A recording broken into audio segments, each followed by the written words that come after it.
who saw the BATF and the bombs and the rest of it, the guy that carried all the people out on his back, and they told him to shut up, and he wouldn't. So the last call was to his partner saying, I'm getting followed by the FBI, and then they pulled him over, got him out of the car, tortured him to death in a field. I mean, how many people do they have to kill to cover up their provocateur attack on Oklahoma City? Well, the sad thing is that they continue to get away with this because the media just does not focus upon it. It's an ugly story, and I admit that. And it's a story that no one wants to think is true about one's country, but it is true. The media is controlled by the military-industrial complex and the offshore banks.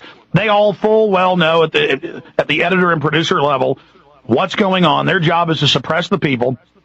Oklahoma City was carried out because there was a huge conservative grassroots movement to get out of the UN, to restore the Second Amendment.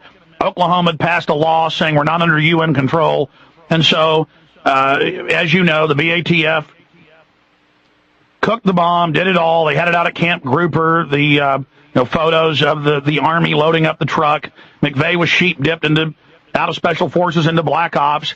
Southern Poverty Law Center was basically handling the Elohim City. Let's go through that, because once you got their copies of the blacked out documents, you had the other leaked ones, and so you could put the two together, and of course they matched and get the names, correct? I got some of the names. So out of the 150 pages, there are many names that are blacked out, but the documents are incredible. I mean, they have an informant reporting that McVeigh's calling Elohim City 2 days before the bombing, asking for more help. The transcript has the agent testifying about the informant had warned him in October of 1994 that the bombing was going to take place, and had actually gone to the target with McVeigh and the others to scout the target. Now, I know some of your listeners will say, well, excuse me, why should we believe what Terry Nichols has to say? I can't tell you that what he says is true, but I can tell you these three things that convince me is, first, he has nothing to gain by doing this. He exposes himself and his family to considerable risk. The second reason is, why is the FBI fighting so hard to keep this man silent? Stay there. We'll get to the third part when we come back. Not to mention, you have the memos released by the FBI, and you have the new documents with them trying to cover it up. I mean, this is open and shut. We'll be right back.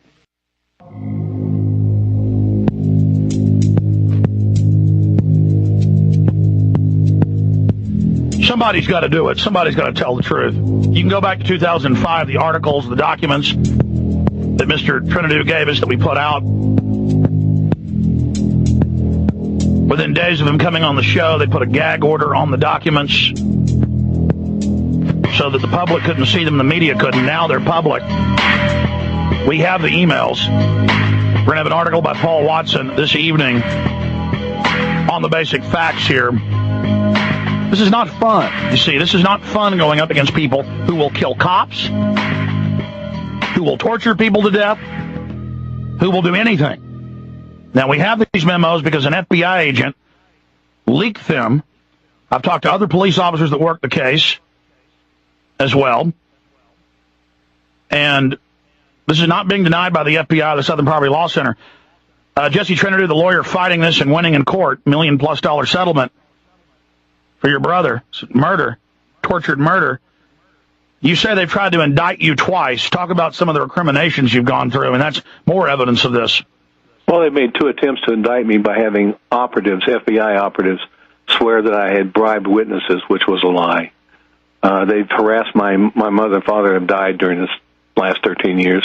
They would send agents up and down the streets where my parents lived, going door to door, asking neighbors for any kind of smut on my family. Did we have AIDS? Were alcoholics or drug addicts? They've just made our lives hell for 13 years. But as the comment about the Southern Poverty Law Center, the documents reference the Southern Poverty Law Centers being involved in the operation.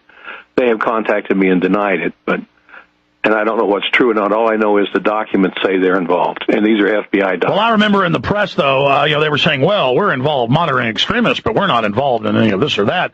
What do the documents show them involved? I mean, to what level? having informants in the Elohim City. At the highest levels in command structure. I don't know what levels they were because the names are blacked out, but they are obviously reporting. At least they know what's going on. The informants know the bomb. But from interviewing Colonel Craig Roberts and others who were police who worked the case, they were saying that, Strassmeyer and others, by being able to compare the documents, I mean, he was certainly one of the top guys there. No, he was. Yes, there's no doubt about that. He was the explosive instructor.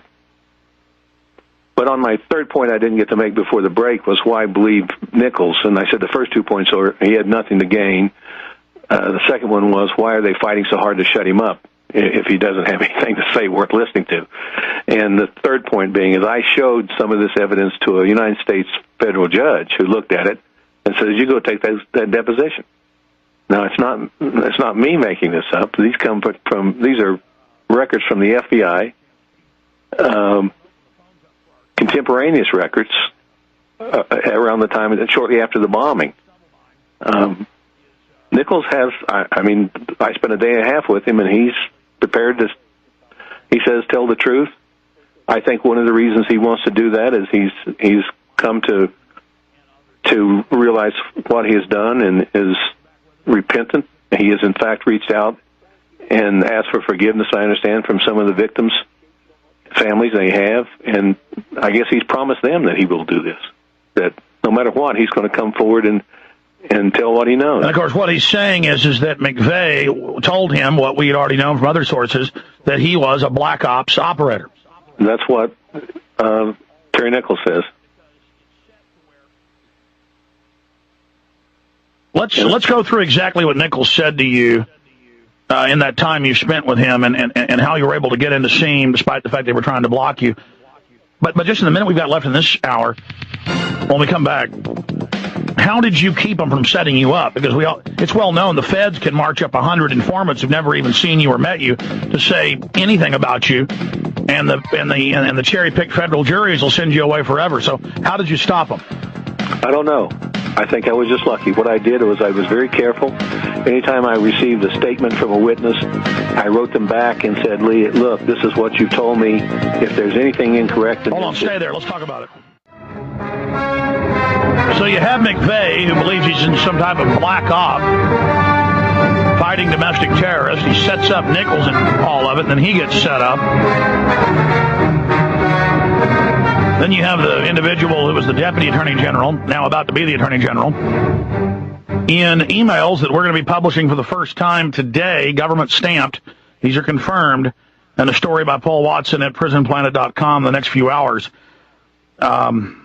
Well, I tell you, this is really serious information we're talking about. You know, Jesse Trentadue, you're the expert on this. They murdered your brother. You've now won a settlement in court. They're appealing. Perhaps we should talk some about that. Well, they didn't. It's not a settlement. It's the judgment. I mean, we took them to trial and won. They appealed. Exactly, a judgment. They appealed 3 times. They told me all along that they would see me in hell with a broken back before they paid me a nickel. And then all at once here, a few months ago, they rolled over and sent a check. And we, as I said, we took care of my brother's widow and boy, paid our debts, and we got $250,000 that we put up for a reward for the FBI agents. We're going to talk more about that before you leave. But the judgment itself, specifically, tell us what they were found guilty of. Well, they found them guilty of intentional infliction of emotional distress. We couldn't prove the murder because at the time of the trial back in 2000, we didn't have a motive, and all the evidence had been destroyed.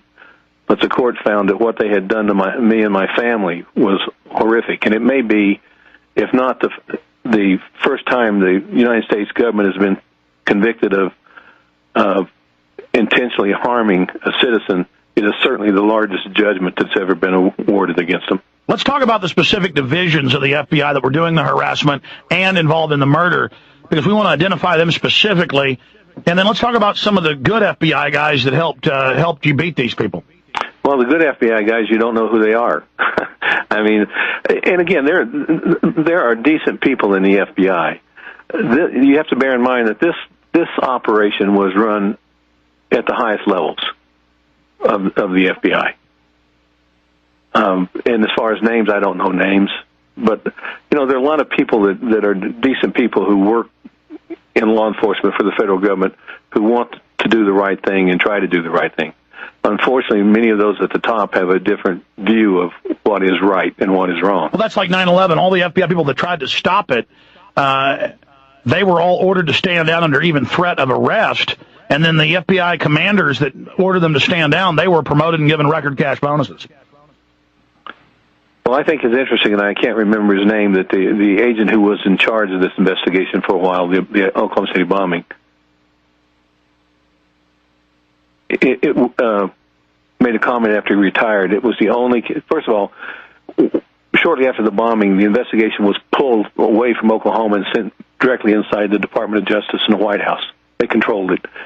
And he said it was the only time in his career in the FBI he'd ever received orders not to pursue certain suspects, and the orders came down to him not to pursue the people at Elohim City.